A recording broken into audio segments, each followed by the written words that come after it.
Australia's leading officials have been discussing a radical new plan that will change the face of trotting, like their counterparts in Europe and North America. Our officials are under mounting pressure to abandon the use of the inside running rail. There are many reasons behind the move, but, as John Casey reports, the most significant is the area of driver's safety. He's still sitting quietly on Sammy DJ, but the outside horse looks to be going. Oh, Sammy DJ's down. Leroy led into the back of it, and Victory Roll was over the top. My life will never be the same after this accident. Sir Jeroboam, there's a fall. There's 1 or 2 down into the straight. Doctors told me I was very lucky, that I'm lucky to walk in and I never got killed. Man-to-man's deep and up there with them. Royal Count's made good ground. Oh, there's a fall. Crashing heavily to the ground. The horse has got up. Well, it's a danger that doesn't need to be there. The danger Anthony Kerr is talking about is the running rail. For decades considered a necessity in harness racing, it's now outdated and dangerous. Many parts of Europe and North America have stopped using running rails, and now, after a string of serious accidents involving drivers and the rail, Australian trotting authorities are under increasing pressure to plan a safer future. I was pretty excited about driving. It was the biggest race I've driven in, and I was very excited. And everything got all right, and actually I had a job interview that day.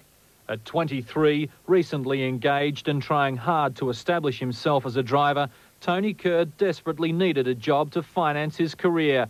And just when everything seemed to be going well, Lady Luck, so much an important part for drivers who risk their lives in harness racing, deserted him. 7 weeks ago, in the biggest race of his life, the Gawler Cup, his whole world changed for the worse. And then Poshak for Get Armani. 700 to run trouble. El Nugent down.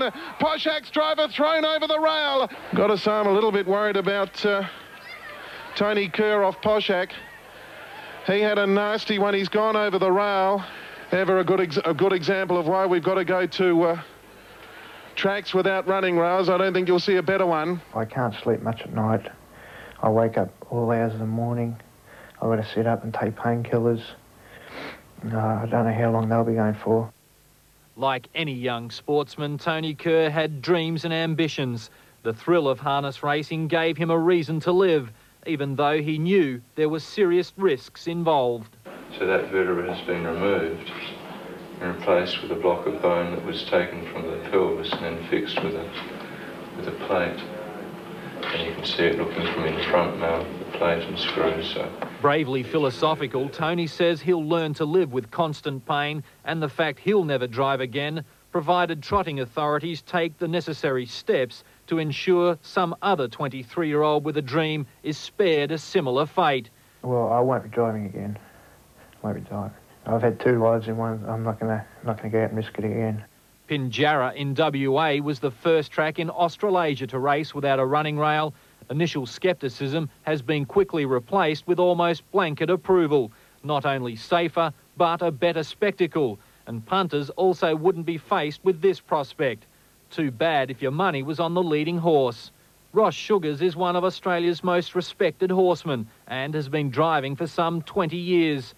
After suffering a career-threatening injury in Tony Kerr's fall and breaking yet more bones in his body, he's well qualified to speak on the merits, or otherwise, of running rails. In theory, I suppose the less obstacles there that you can run into if you get tossed out, the better it's got to be.